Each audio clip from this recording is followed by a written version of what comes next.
الفاتحة لحضرة النبي المصطفى صلى الله عليه وسلم، وأن يشفى لنا فلا هذا سوق الغيث والفرج ورحمة جميع المسلمين والمسلمات والمؤمنين والمؤمنات الأحياء منهم والأموات، وأن الله سبحانه وتعالى يغفر لنا ذنوبنا ويسر لنا أمورنا ويقضي لنا جميع حوجنا ويرفعنا في العليين مع الحبيب المصطفى طه الأمين سيد الخلق أجمعين، وعلى كل صالحا نواها سلف صالح ولحضرة النبي محمد صلى الله عليه وآله وسلم. الفاتحة. أعوذ بالله من الشيطان. بسم الله. مالك يوم الدين. سورة والمغضوب عليهم ولا الضالين.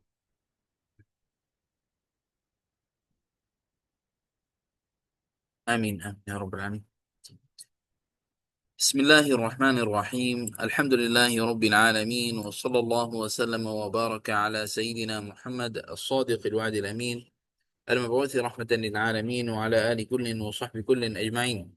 اللهم لا سهل إلا ما جعلته سهلا، وأنت يا حي يا قيوم تجعل الحزن إذا شئت سهلا سهلا. رب اشرح لي صدري ويسر لي أمري واحلل عقدة من لساني يفقه يا قولي يا رب العالمين. نويت التعلم والتعليم، تذكر والتذكير، والنفع والانتفاع، والإفادة والاستفادة، والحث على دروس كتاب الله وسنة رسول الله صلى الله عليه وآله وسلم، والدعاء إلى الهدى والدلالة على الخير، وابتغاء وجه الله ومرضاته وقربه وثوابه. اللهم صل على سيدنا محمد وعلى آله وصحبه وبارك وسلم. أما بعد، السلام عليكم ورحمة الله تعالى وبركاته. Alhamdulillah, syukur kepada Allah Subhanahu wa taala yang mudahkan untuk kita pada hari ini, hari yang mulia yang penuh dengan berkah dan rahmat daripada Allah Subhanahu wa taala, untuk kita kumpulkan sama-sama untuk belajar tadabbur Al-Quran Al-Karim. Dan alhamdulillah kita sudah sampai pada juzuk ke-10. Syukur kepada Allah Subhanahu wa taala, 10 pertama Masya Allah sudah selesai. Hari ini kita malam ni akan solat malam yang ke-11. Alhamdulillah, subhanallah. Baru kita mulai Ramadan. Sekarang 10 hari pertama sudah selesai. Semoga Allah Subhanahu wa taala terima ibadat kita.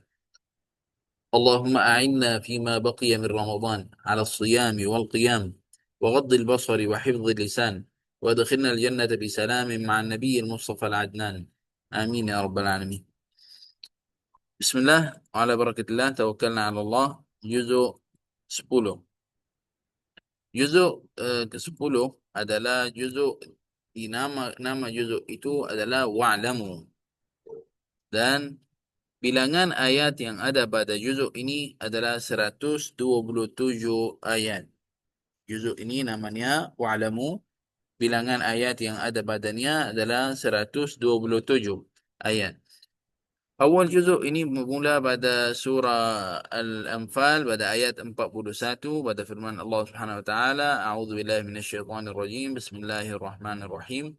Wa'lamu annama ghanimtum min syai'in fa anna lillahi khumusahu. Fa anna lillahi khumusahu wa lirrasul.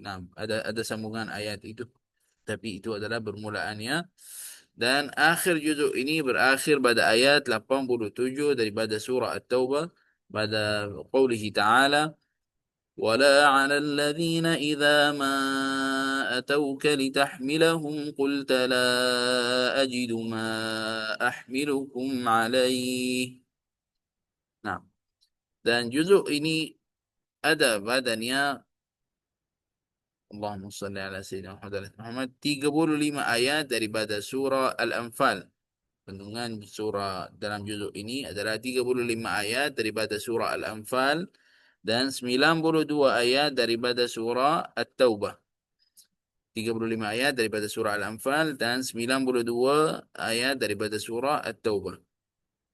Ayatnya Makkiyah ataupun Madaniyah. Surah Al-Anfal dan surah At-Taubah semua itu ayatnya adalah Madaniyah. Ayat Madaniyah. Nah, di dalam juzuk ini adalah lebih daripada satu surah, lebih daripada satu kisah dalam surah yang ada badannya. Di antaranya adalah kisah Al-Anfal. Kisah Al-Anfal kita sudah ceritakan semalam pada permulaan surah Al-Anfal. Kita kata adalah permulaannya yas'alunaka 'anil anfal. Jadi adalah pada ayat 41 pun kisah yang sama yang ada pada badannya kita sudah ceritakan pada semalam. Kisah yang kedua yang ada dalam juzuk ini adalah kisah firar syaitan Yawm Badr. Adalah kisah syaitan adalah melarikan diri pada perang Badr. Dan mungkin kalau kita nak bagi tajuk untuk kisah ini, untuk lari syaitan dari dalam perang Badr, mungkin kita bagi tajuk lebih sesuai rasanya, iaitu uh, bagaimana syaitan naikkan semangat orang Quraisy uh, untuk perang dengan orang Islam. Dan kisah yang ketiga adalah kisah Asr Al-Abbas Amin Nabi sallallahu alaihi wasallam. Uh, Kisah penawanan adalah bapa saudara Nabi Muhammad sallallahu alaihi wasallam adalah Al-Abbas. Naam, Al-Abbas bin Abdul Muttalib. Dan kisah yang seterusnya adalah kisah Ghazwah Hunain. Kisah Ghazwah Hunain, perang Hunain. Dan kisah yang seterusnya adalah kisah orang yang al-mukhallaf li'ahdillah ta'ala, al-mukhallafin li'ahdillah ta'ala, yaitu orang yang mengingkari adalah janji dengan Allah Subhanahu wa taala. Nah, ini adalah di antara kisah-kisah yang ada di dalam juzuk ini. Ada juga sebahagian-sebahagian daripada kisah-kisah yang lain, tapi adalah kita pilih 4 ataupun 5 kisah ini. Pada juzuk ini, insyaAllah kita akan ceritakan sikit-sikit daripadanya, insyaAllah subhanahu wa ta'ala. Allahumma salli ala Sayyidina Muhammad wa ala alihi wa sahbihi wa barik wa sallim.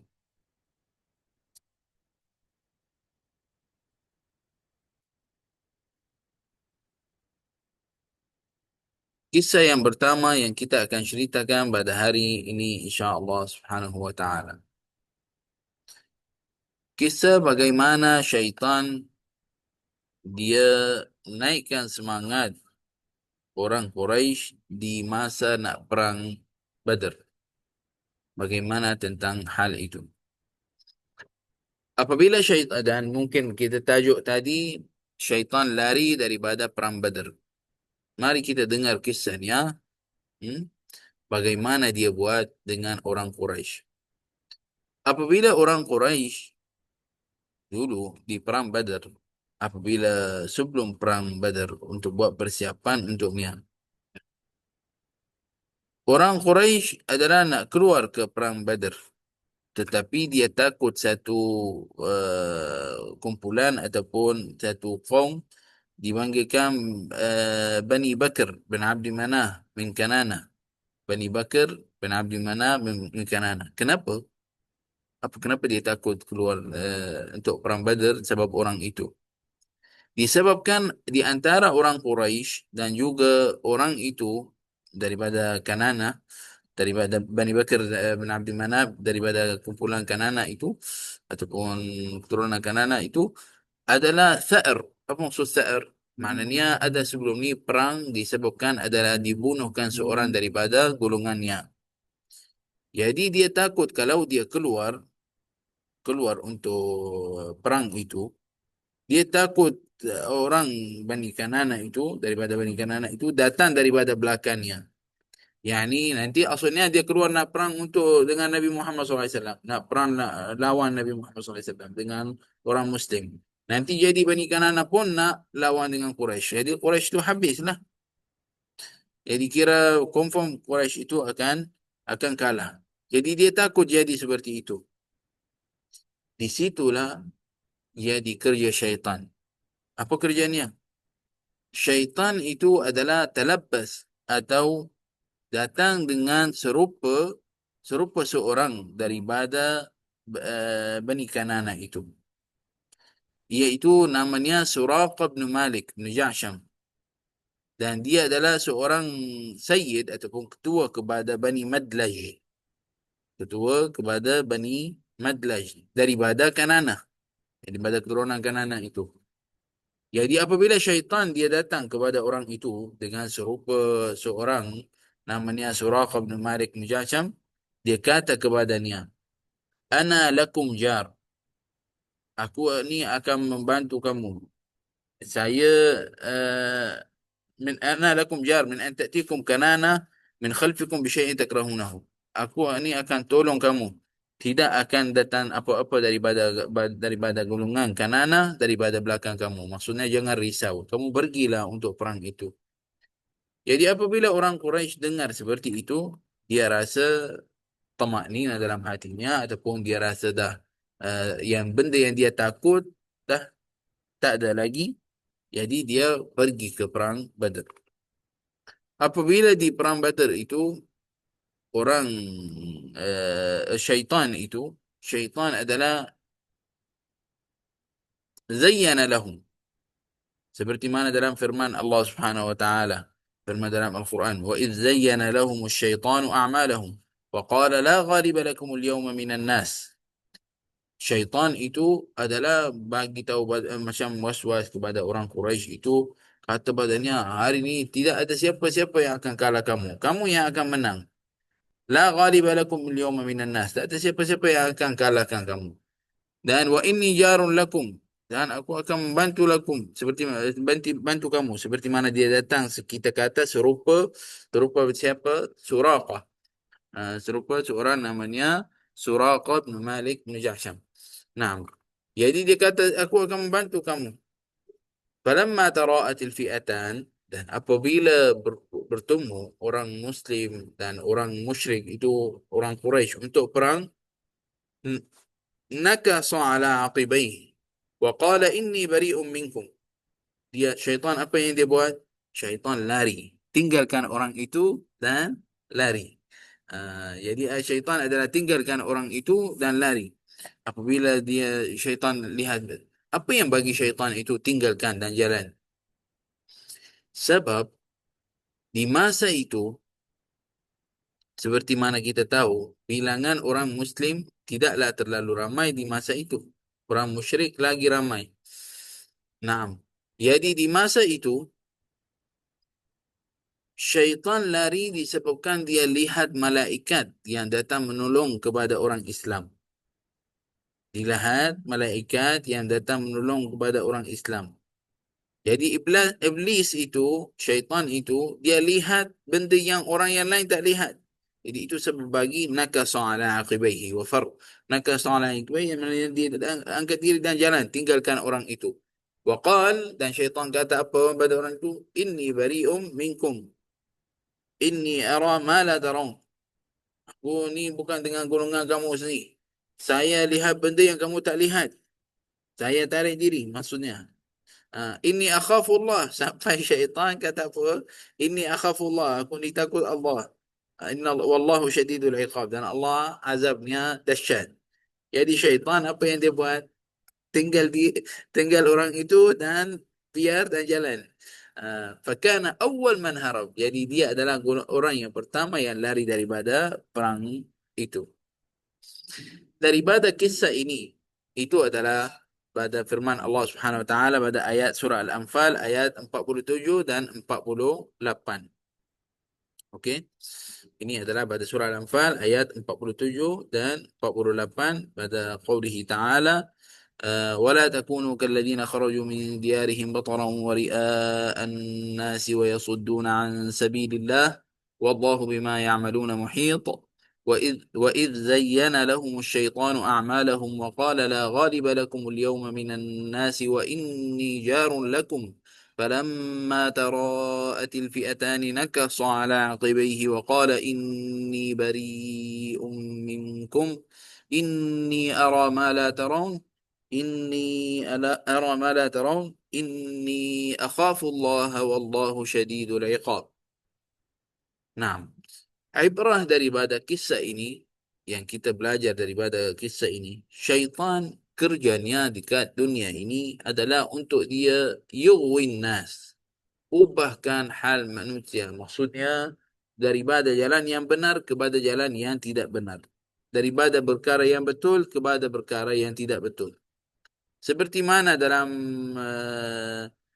firman Allah Subhanahu wa taala pada surah Al-Hasyr ayat 16, "Kamathali syaitan idh qala lil insani kfur falamma kafara qala inni bari'un mink inni akhafu Allah rabbal alamin." Tujuan syaitan apa?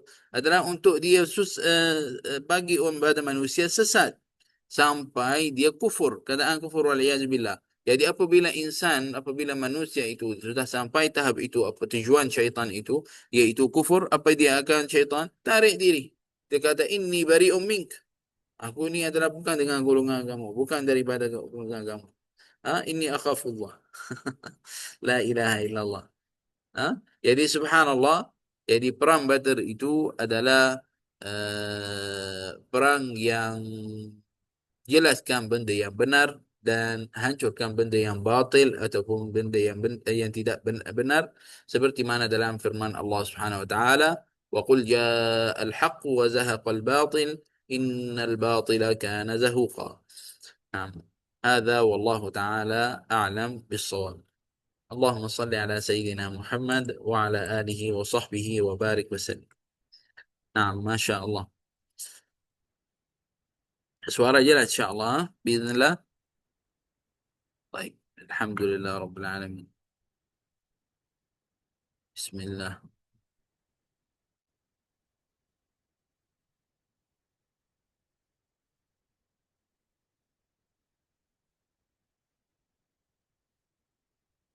Naam, kita teruskan insyaallah. Allahumma salli alaika ya sayyidi ya Rasulullah. Kisah yang seterusnya insyaallah. Allahumma salli alaika ya sayyidi ya Rasulullah. Suara sangat jelas. Alhamdulillah. Masya Allah. Alhamdulillah Rabbil Alamin. Baik, teruskan insyaallah. Pada kisah yang kedua yang ada pada juzuk ini, iaitu kisah Asr Al-Abbas radhiyallahu anhu. Nah,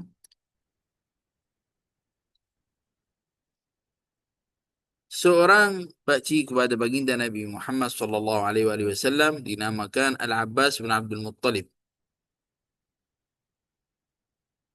Orang Islam ambilnya di masa perang Badar sebagai asir. Asir yakni orang yang kena tangkap di masa perang. Itu adalah panggil asir.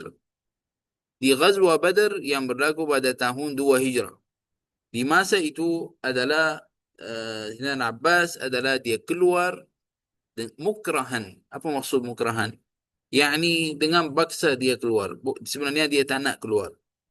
Dia tak nak keluar. Nak lawan siapa? Nak lawan anak saudaranya kalau dia keluar. Walaupun adalah masih lagi tak agama yang sama di masa itu. Tapi dia tak nak benda tu. Dia tak nak benda itu berlaku. Baik. Jadi asalnya dia tak nak keluar. Tapi orang Quraisy di masa itu, semua badan-badannya, dia sokong kita ke ataupun tidak. Dia adalah masih lagi memegang pada agama kita ataupun tidak.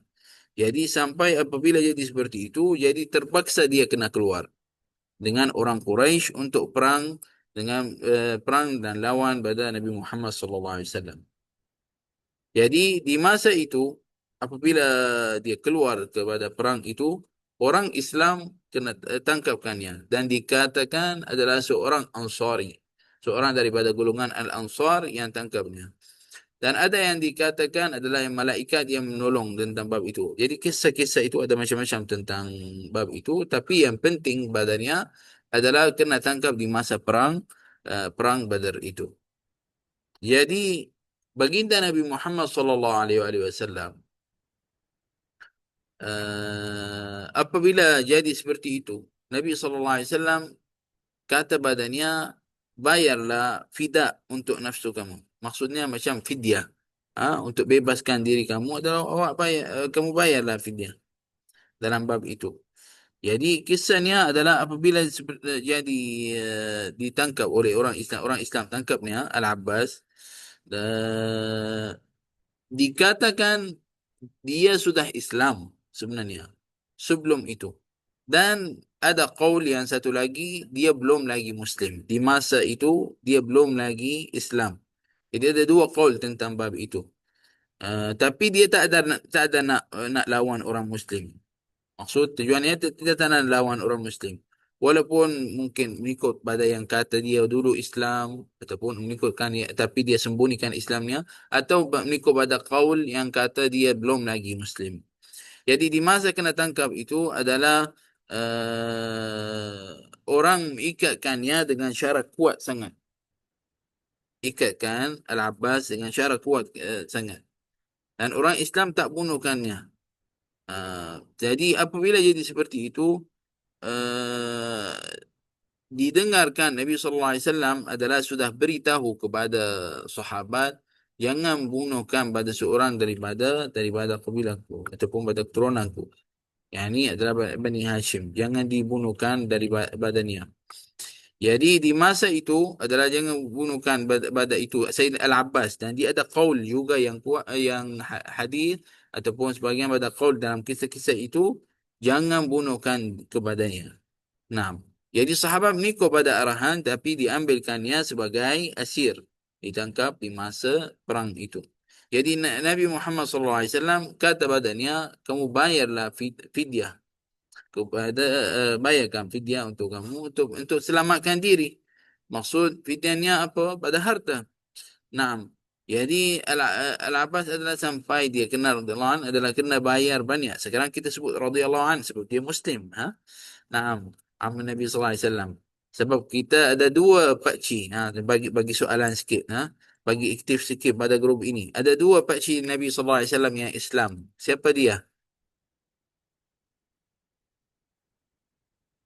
Siapa tahu? Siapa ada jawapan? Hmm. Tulis. Malu nak buka mic jawab, tulis. Dua pakcik Nabi Muhammad SAW yang Islam. Siapa dia? Al-Abbas ini Abbas. Abbas. Hamzah. Hamzah. Masya Allah. Hamzah dengan Abbas Abbas bin dan Abdul Malik. Abbas. Alhamdulillah Al-Abbas dan juga apa? Hamzah. Hamzah. Masya Allah. Maknanya pelajar pelajar saya tak tidur kan? Tak. Alhamdulillah. Okey, Alhamdulillah. Saya tes. Tengok masih lagi ada dalam kelas ke? Alhamdulillah Rabbil Alamin. Jadi ada dua orang, iaitu Al-Abbas dan Sayyidina Hamzah. Jadi apabila jadi seperti itu, Sayyidina Al-Abbas bebaskan dirinya dengan bayarkan fidyah untuk dirinya dan juga untuk dua orang lagi yang ada dengannya, iaitu Ibn Akhi, anak saudaranya, Aqil bin Abi Talib, wa Naufal bin Al-Harith. Aqil bin Abi Talib dan juga Naufal bin Al-Harith. Jadi Nabi Sayyidina Al-Abbas apabila disuruhkan bayar fidyah yang terlalu banyak, jadi Sayyidina Al-Abbas mengadu pada Nabi Muhammad SAW dan minta pada Nabi Muhammad SAW untuk apa? Untuk kurangkan fidyah ini. Jadi Nabi SAW suruh badannya, a'ti amma ukhidha mink, berilah apa yang beri daripada apa yang kamu ada. Maksud maknanya wallahu alam. Dan Nabi SAW sudah beritahu badannya, kamu akan dapat lagi banyak selepas ini. Dan betul itu yang berlaku. Allah Subhanahu wa taala baginya harta yang terlalu banyak di masa dia di kota Madinah. Jadi selepas bab ini dikatakan dia selepas ini adalah Islam tapi adalah dia sembunyikan Islamnya. Dan dikatakan dia adalah orang yang ditulis kepada Nabi Muhammad sallallahu alaihi wasallam akhbar Quraisy. Berita-berita Quraisy sampaikan kepada Nabi sallallahu alaihi wasallam sebab dia masih lagi duduk dengan Quraisy. Sebab dia a'lan Islamahu, dia terangkan Islamnya, maksudnya dia kata dia sudah Islam di masa Fatah Makkah, di masa buka Makkah, di masa itu adalah dia jelas-jelas bagi tahu pada orang dia sudah apa? Sudah Islam, dan dikirakan adalah baginda Nabi Muhammad SAW i'tabarahu akhirul muhajirin, dikirakan daripada orang yang terakhir daripada golongan orang hijrah. Hadza wallahu taala a'lam bis-shawab. Subhanallah, kita belajar daripada kisah ini benda yang hak, walaupun itu adalah daripada saudara kita, keluarga kita, tetapkan hak. Yani Nabi SAW tidaklah muamalat dengan Al-Abbas dengan cara lagi baik daripada orang yang lain. Tapi adalah dikatakan ada di dalam kisah ini. Yang saya ceritakan adalah ringkas. Tapi apabila saya murajaah baca kitab tentang bab ini, saya baca tentang kisah ini ada seorang yang awal-awal orang itu dengar suara Al-Abbas. Sayyidina Al-Abbas adalah dengar suaranya dia anin. Apa yani ya unnu bil lugha al-arabiyyah yani macam yata'allam, maksudnya dia adalah sakit daripada ikat yang kuat itu. Seperti mana dalam riwayat dikatakan jasiman, adalah dia badan besar. Jadi subhanallah, sebab ikatan kuat itu jadi dia adalah sakit. Jadi di masa itu ada yang lepaskan tali itu, bukan lepas penuh, tak dikurangkan sikit ketat. Jadi Nabi SAW suruh untuk semua orang yang kena tangkap buat benda yang sama. Jangan ketat, jangan ikat kuat. Lepaskan sikit. Syuf, tengok bagaimana adil Nabi SAW. Bagaimana Nabi SAW ambil juga fidyah daripada Al-Abbas. Tak adalah kata ini adalah saudara, oh, ini adalah pakcikku, bebaskannya dan tak. Walaupun dalam keadaan seperti itu, suruhkan bayar. Apabila menadu Nabi SAW, apabila kata itu terlalu banyak dan sebagainya, Nabi SAW kata badannya, beri pada yang kamu ada. Subhanallah. Jadi pada kisah ini pun kita belajar hak, tetapkan hak dengan keluarga ataupun dengan orang bukan keluarga. Nah, dan dalam bab ini tengok pada rahmah ataupun daripada muamalat baginda Nabi Muhammad SAW. Apabila ada yang lepaskan tali itu sikit pada tangannya, macam bagi tak ketat sangat, Nabi SAW suruh kepada orang yang lain pun kena buat seperti itu. Adil dalam bab ini. Wahai hadirin dan hadirat yang dirahmati Allah Subhanahu Wa Taala, kita ni apabila muamalat dengan keluarga kita, perlu kita muamalat dengan cara rahmah. Dengan cara rahmah. Allah Subhanahu Wa Taala suruh kita, agama kita mengajarkan pada kita untuk jaga pada saudara kita. Naam. Seperti mana adalah dalam seperti mana tentang bab ini, Allahumma salli alaika ya sayyidi Rasulullah. Allahumma salli alaika ya sayyidi Habibullah. Naam, al-Islam maksudnya adalah suruh kita untuk jaga pada muamalat di antara kita, pada khususnya pada saudara. Naam, al-aqrabuna, sahih. Dah ingat. Al-aqrabuna aula bil ma'ruf. Sesungguhnya orang yang dekat pada kita, iaitu pada kerabat, itu adalah diutamakan untuk kita bantunya daripada orang yang lain. Kalau kita ada harta nak bayar zakat, kita bagi pada orang yang, kalau ada pada keluarga kita, orang yang yang dia perlu duit, dan juga dia adalah sebahagian daripada orang yang boleh terimakan zakat.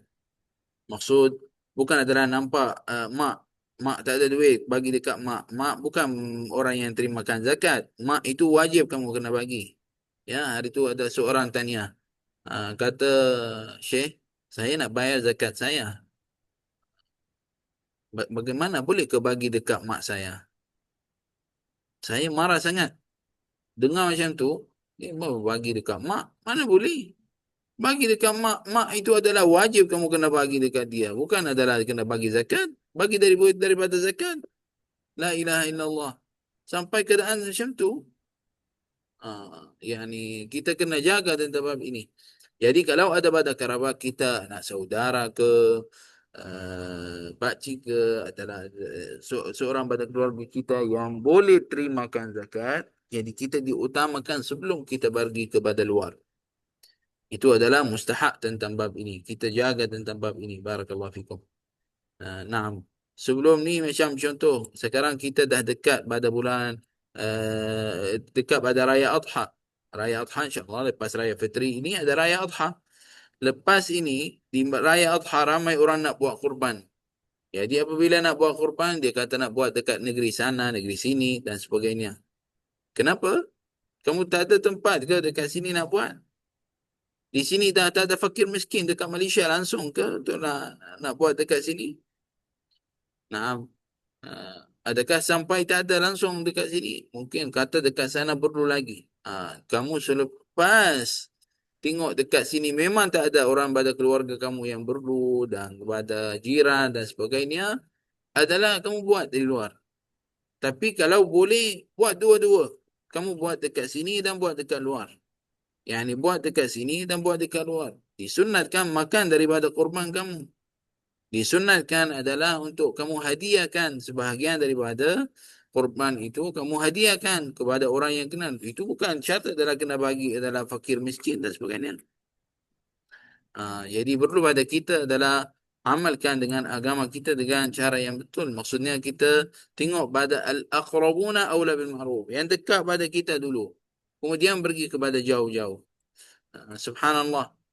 Saya banyak kali orang minta saya macam minta kalau boleh bukalah Syekh, kita buat kurban dekat Syria ke, hantar kurban ke Syria. Sebenarnya siapa yang tak nak? Nak juga baguslah benda tu. Saya dapat bantu orang dekat sana, dapat tolong dan sebagainya. Memang bagus benda tu.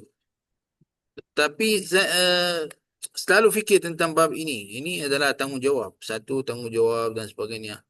Jadi saya kalau iklan tentang bab ini, iklan pada orang yang kita kenal-kenal. Sebab apa? Sebab kita risaulah. Benda ni adalah tanggungjawab. Satu. Satu lagi, kenakan betul-betul amanah tentang bab ini dan sebagainya. Kita ni duduk dekat Malaysia yang akan amanahkan dekat sana. InsyaAllah dia amanah dan sebagainya. Tapi semua itu saya yang tanggungjawab. Jadi, subhanallah saya tak buat benda tu. Uh, tak, rasanya mungkin selama dekat Baitul Furqan mungkin sekali je kita iklan untuk bab tu. Mungkin sekali. Lepas tu tutup. Tak buat lagi. InsyaAllah. Alhamdulillah sekarang Syria syukur kepada Allah Subhanahu Wa Taala uh, dah baik lagi pada awal, syukur kepada Allah Subhanahu Wa Taala. InsyaAllah mudah-mudahan Allah Subhanahu Wa Taala bantukan orang sana insyaAllah. Amin ya rabbal alamin. Ya akramal akramin ya arhamar rahimin. Alhamdulillah. Seterusnya adalah pada kisah yang seterusnya adalah kisah Ghazwa Hunain. Ghazwa Hunain.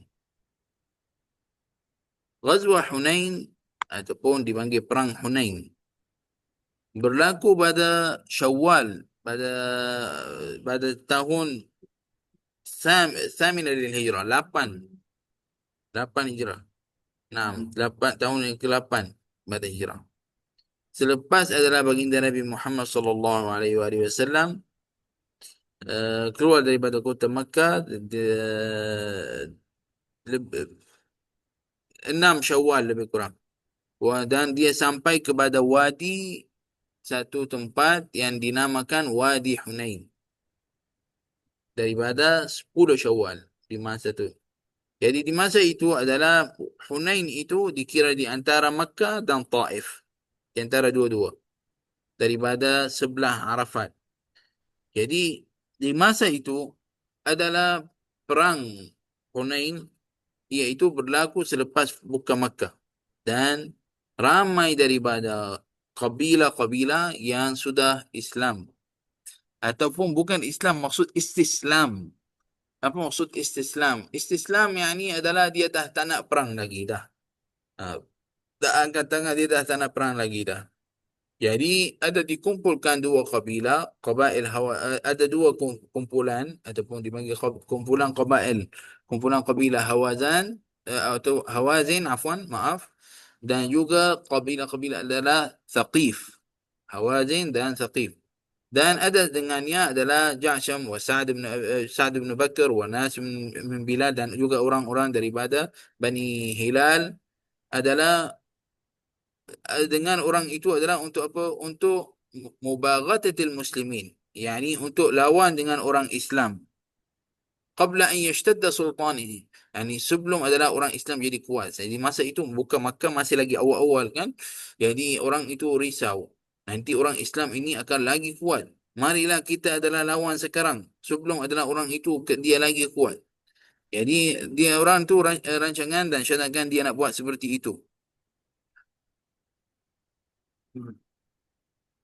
Jadi ada seorang daripada golongan orang itu disuruhkan adalah keluarkan semua dengan anaknya dan sekeluarganya, perempuan semua dengan harta dengan semua. Untuk apa? Untuk orang tu tak lari pada perang itu. Sampai orang itu dan uh, sampai ada di antara kalian adalah kata kamu kena keluarkan semua. Maknanya kita menang ataupun tak menang. Dah. Kita akan keluar untuk lawan dengannya. Jadi apabila sampai berita itu kepada Nabi Muhammad SAW dan di masa itu Nabi SAW di Makkah adalah hantar Abdullah bin Abi Hadr, Naam, Hadrat, Naam, untuk apa? Untuk lihat tentang bab ini, untuk lihat apa yang berlaku, apa yang ada, untuk tahu tentang berita-berita itu. Jadi dia balik kepada Nabi Muhammad SAW. Dia kata memang orang itu memang adalah buat persiapan untuk apa? Untuk nak perang. Apabila sudah pasti berita itu bukan adalah berita yang palsu, adalah jadi orang itu orang Islam apa yang buat? Mula untuk buat persiapan. Di masa itu orang Islam terlalu banyak. Adalah bilangan orang itu 12,000. 12,000. Dikirakan lebih kurang 10,000 daripada orang Islam yang di masa Fatah Makkah dan 2,000 daripada At-Tulaqa. Apa itu At-Tulaqa? Daripada golongan yang di masa masuk Nabi sallallahu alaihi wasallam kepada kota Makkah. Jadi ada orang masih lagi ada dekat situ. Jadi di masa itu Nabi sallallahu alaihi wasallam apa? Bebaskannya. Qal idhabu antum at-tulaqa. Kamu pergilah, kami bebaskan kamu.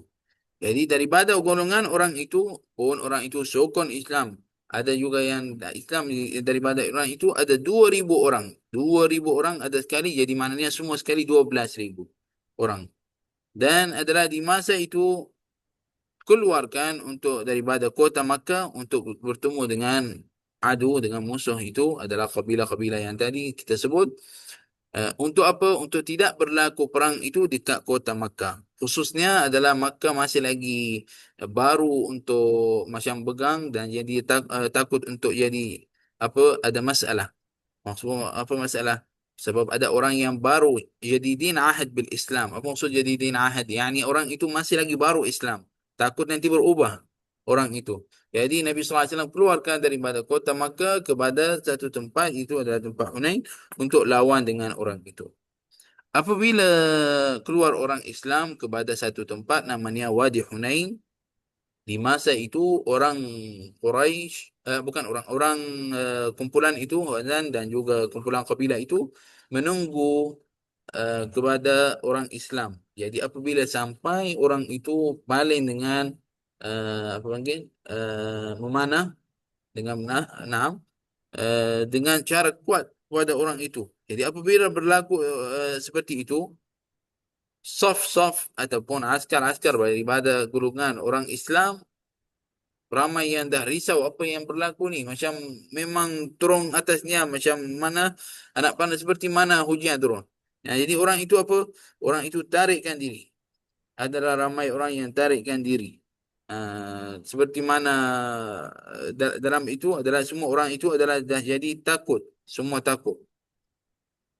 Nah, seperti mana adalah dalam firman Allah Subhanahu Wa Taala apabila orang Islam masuk adalah pada qauli Taala laqad nasarakumullahu fi mawadhin katsira wa yawma Hunain id a'jabatkum kasratukum falam tughni 'ankum syai'a.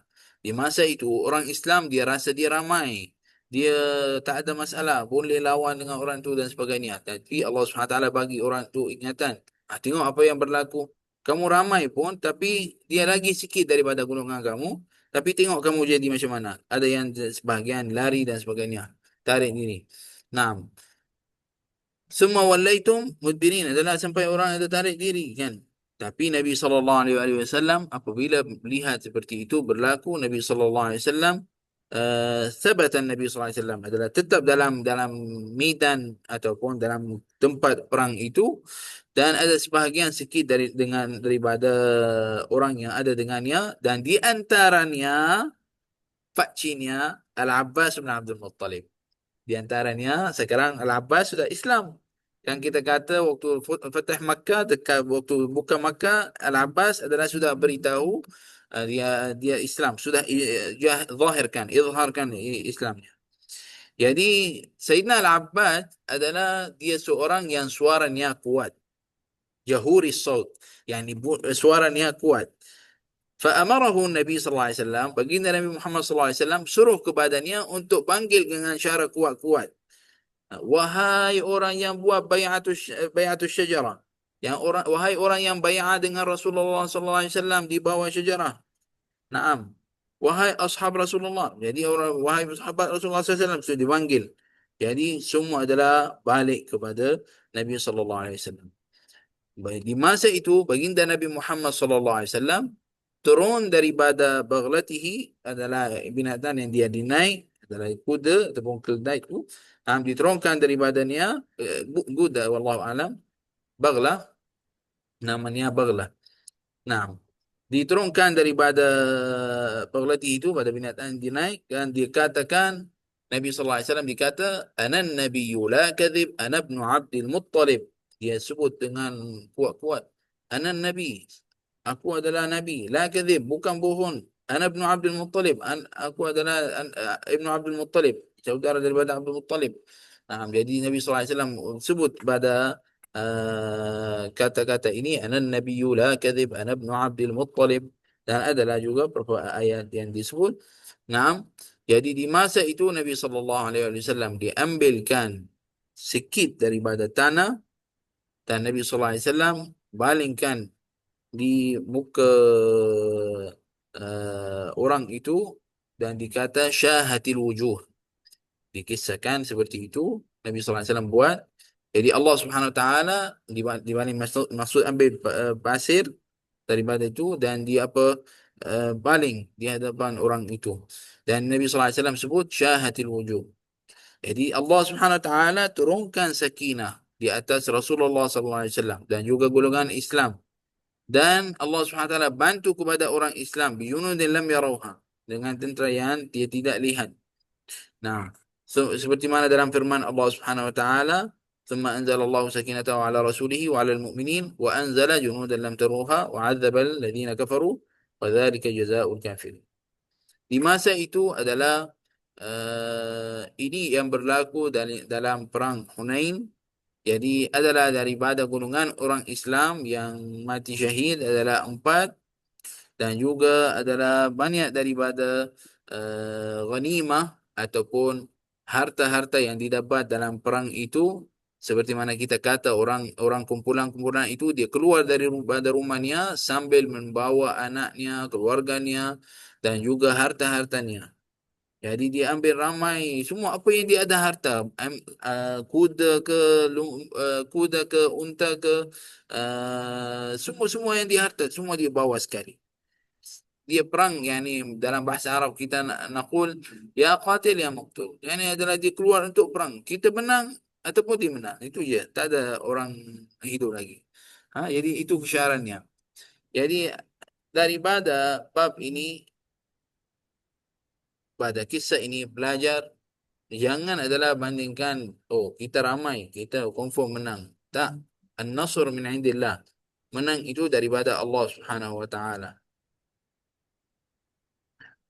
Dan bagaimana Allah Subhanahu wa taala menunjukkan pada bab ini, dalam perang ini bagaimana berlaku di antaranya, dan Allah Subhanahu wa taala menangkan orang Islam, dan bagaimana Allah Subhanahu wa taala turunkan sakinah di atas orang itu.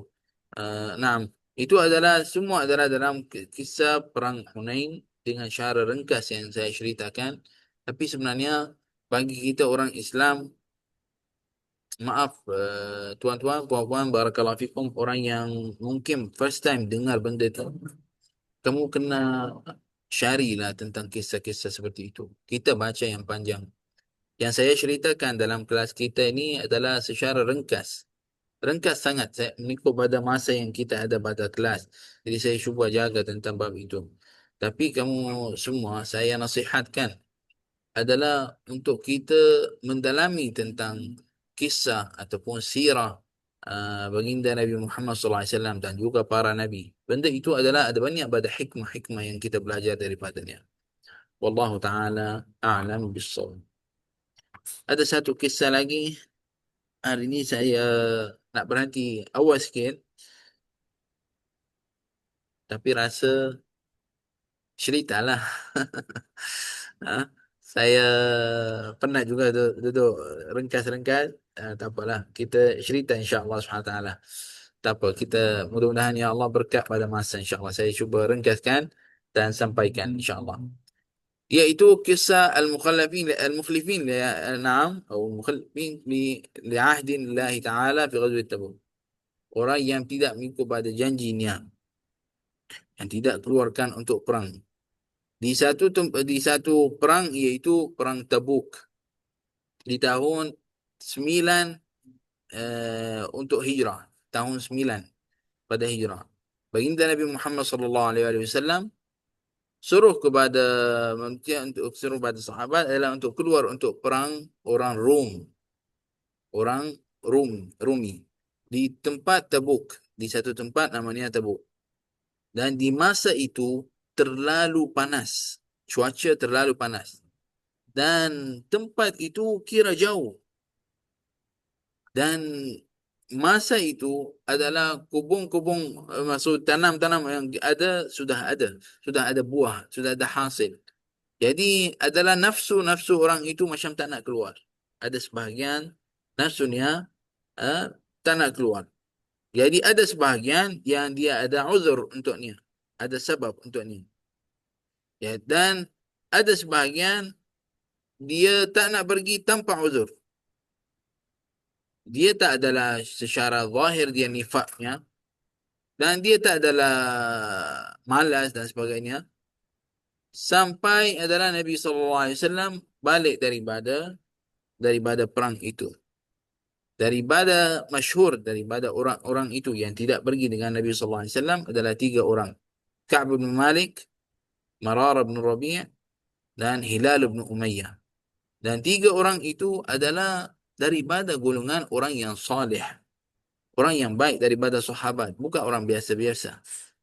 Tapi walam ya'tadiru bil kadzib, orang itu tak kata pada Nabi, kami adalah tak keluar denganmu ya Rasulullah sebab kami ada macam ni, mungkin sebab kami sakit atau apa. Tak, dia tak tipu. Dia tak keluar dengan Nabi SAW, tak cakap apa-apa. Bal sadaqu. Dan dia adalah cakap dengan benar-benar, kami tak keluar dalam itu. Bukan adalah kami tak sokong, bukan kami adalah ada apa-apa alasan, tapi kita tak keluar dengan kamu. Jadi di masa itu Nabi SAW apabila balik, orang itu balik pergi kepada Nabi SAW untuk apa, minta maaf dengannya tentang bab itu. Dalam bab ini awal-awal uh, ramai daripada golongan itu Nabi SAW terimakan daripadanya. Dan apa alasannya kenapa yang orang itu tak pergi perang, Nabi SAW terima badannya semua. Wa wakkala sarairahum ila Allah. Yani serah pada Allah. Ada orang kata saya sakit dan sebagainya. Okay. Ada orang kata saya ada tanggungjawab dan okey. Ada orang kata macam ni macam tu. Okey, Nabi SAW jalankan semua.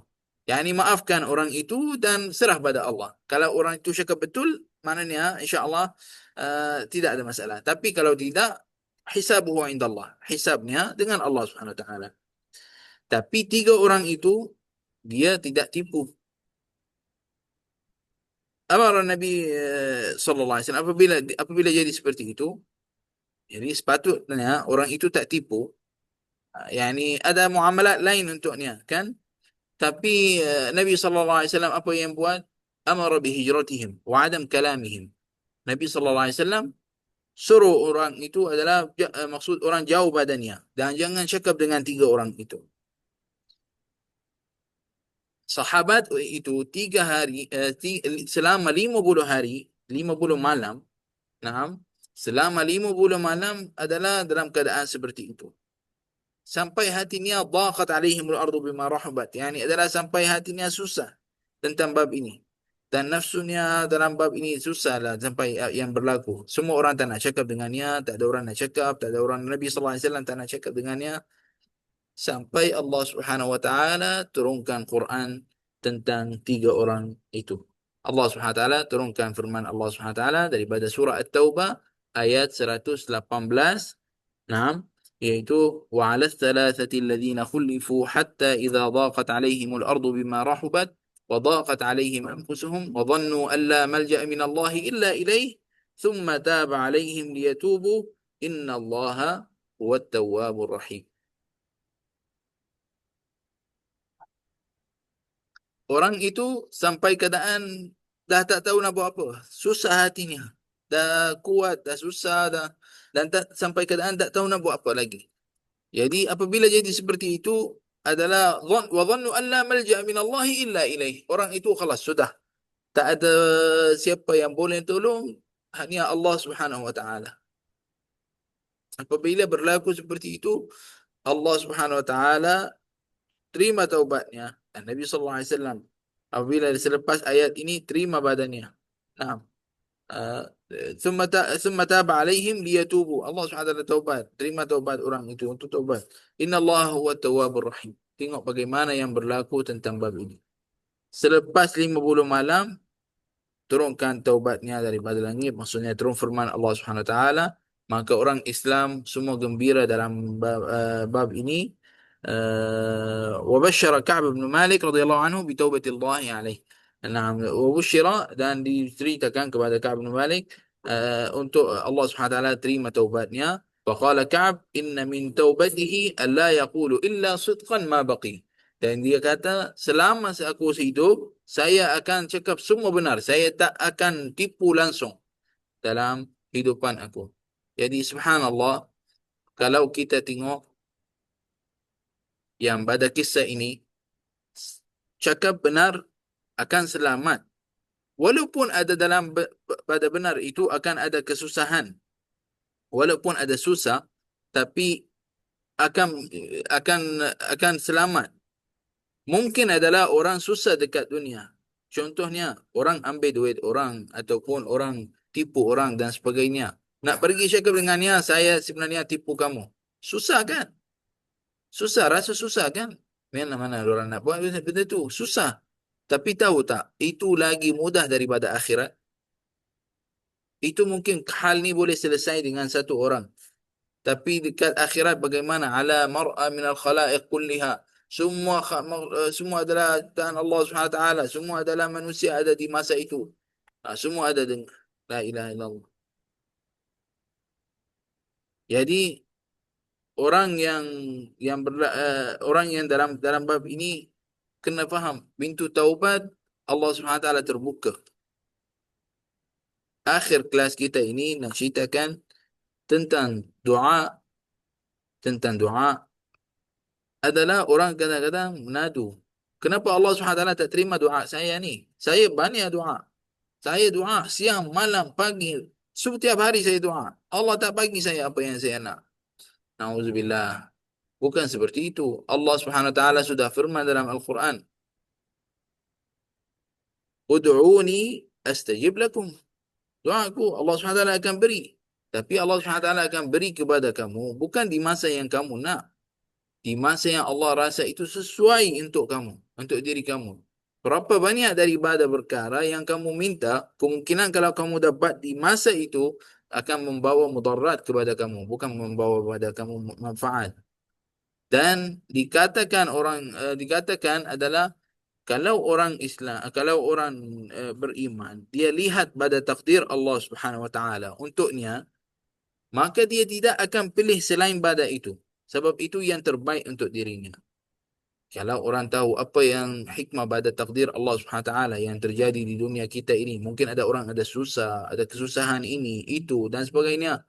Kalau orang nampak takdir Allah Subhanahu Wa Taala, dia tak akan pilih yang lain. Dia tak akan kata, kenapa seperti itu? Ya Allah, kenapa jadi seperti ini? Dia tak akan sebut seperti itu. Sebab itu yang terbaik untuk dirinya. Nah, la yukallifullahu nafsan illa wus'aha. Tapi ketahuilah, apabila kamu minta pada Allah Subhanahu wa taala, ya Allah, Saya nak seperti ini, nak itu, nak itu. Ha. Masih lagi hati kamu rasa orang bantu, tak dapat. Masih lagi hati kamu rasa ada orang boleh tolong, tak dapat. Masih lagi kamu rasa saya pandai, saya boleh buat. Tak dapat. Tapi di masa sudah sampai tahap serah pada Allah, perkataan yang saya dengar ramai orang sebut, serah pada Allah, tapi ramai pada orang tak amal dengannya betul-betul, adalah mungkin orang yang sampai tahap tu yang amal dengan serah pada Allah itu sikit. Faham? Sikit. Semoga Allah SWT jadikan kita daripada orang yang sentiasa halnya seperti itu. Adalah doa pada Allah SWT dengan betul-betul. Jadi apabila dia sampai keadaan kamu adalah tahu, yakin, sudah ada yakin, tidak ada siapa-siapa yang boleh tolong kamu selain daripada Allah SWT, di masa itu di masa itu kamu akan dapat apa yang kamu nak. Jadi wahai hadirin dan hadirat yang dirahmati Allah Subhanahu wa taala, marilah kita pada malam ini di masa kita solat tahajud, kita doa Allah Subhanahu wa taala dan minta badannya dengan syarat, tapi syarat dengan syarat, dengan yakin. Setiap orang malam ni cuba amalkan ya. Amalkan nombor yang cepat, cepat dapat jawapan. Dah ingat kan? Cuba tulis-tulis dekat komen tu. Tulis dekat chat. Siapa tahu nombor yang cepat, cepat tu. Nombor cepat dapat jawapan apa tu? Mana-mana nak tulis. Yang ikut dua dua dua. Masya Allah, Haji Nik Rubiah. Bagus, alhamdulillah. Syukur kepada Allah SWT. Dua dua dua. Nak malam ni insya-Allah kita amalkan dengan amalan ini. Dua dua dua. Dua rakaat pukul 2 pagi dengan air mata yang turun. Ingatkan doa Allah SWT di masa itu apa yang hajat kamu dan serah pada Allah. Ya Allah, ada satu hal ini saya sudah buat macam-macam tapi tak boleh lagi.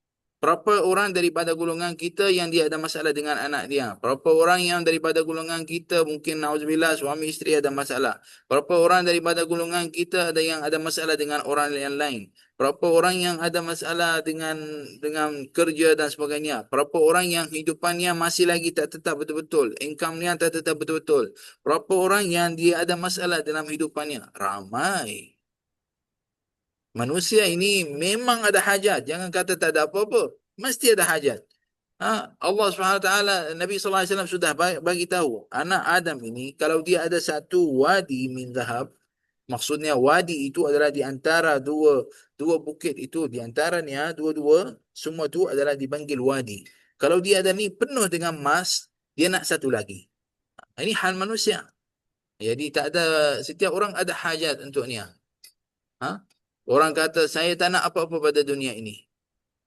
Kamu tak nak rahmat Allah SWT? Nak kan? Tak ada orang yang tak nak. Semua nak rahmat Allah SWT. Nabi SAW sampai berdirikan malam solat sampai bengkak kakinya. Sayyidah Aisyah kata badannya, wahai Rasulullah, kenapa seperti itu? Kenapa sampai keadaan seperti itu? Sesungguhnya Allah SWT sudah ampunkan dosa yang dahulu dan yang akan datang. Tapi kamu berdiri sampai kaki bengkak sampai seperti itu? Nabi SAW apa yang bersabda? Apa yang kata?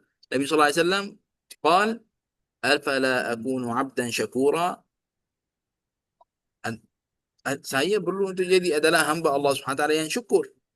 Jadi kalau kamu rasa kamu semua benda ada, kamu dirikan solat di antara syukur kepada Allah SWT sebab Allah SWT bagi kamu keadaan yang sangat baik. Taqabbalallahu minna wa minkum. Semoga Allah SWT terima pada kita semua insya-Allah dan semoga Allah SWT beri hajat kita semua. Amin ya rabbal alamin. Hadza wallahu taala a'lam bis-shawab. Subhanakallah bihamdika asyhadu an la ilaha illa anta astaghfiruka wa atubu ilaik. Wa sallallahu ala sayyidina Muhammadin nabiyil ummi wa ala alihi wasallam. Walhamdulillahi rabbil alamin. Barakallahu fikum wa jazakum Allahu khair. Wal 'afu minkum. Assalamualaikum warahmatullahi taala wabarakatuh. Waalaikumsalam warahmatullahi wabarakatuh. Terima kasih Tuan Jazakallah Syekh. khairan. Alhamdulillah. Sama-sama. Barakallahu fikum. Alhamdulillah. Selamat Terima kasih berbuka banyak, puasa Syekh. yang kita. Sama-sama. Alhamdulillah. Alhamdulillah, insya-Allah. Terima Selamat kasih, berbuka Syekh. puasa yang Amin. Terima kasih, Syekh. Amin. InsyaAllah Assalamualaikum. kita hari ini buka peluang untuk infak lagi. Siapa yang nak buat insyaAllah InsyaAllah. infak untuk iftar, InsyaAllah. insyaAllah boleh bismillah SWT. Barakallahu fikum. Alhamdulillah Rabbil Alamin. Assalamualaikum warahmatullahi taala wabarakatuh. Waalaikumsalam. Waalaikumsalam warahmatullahi wabarakatuh, Syekh.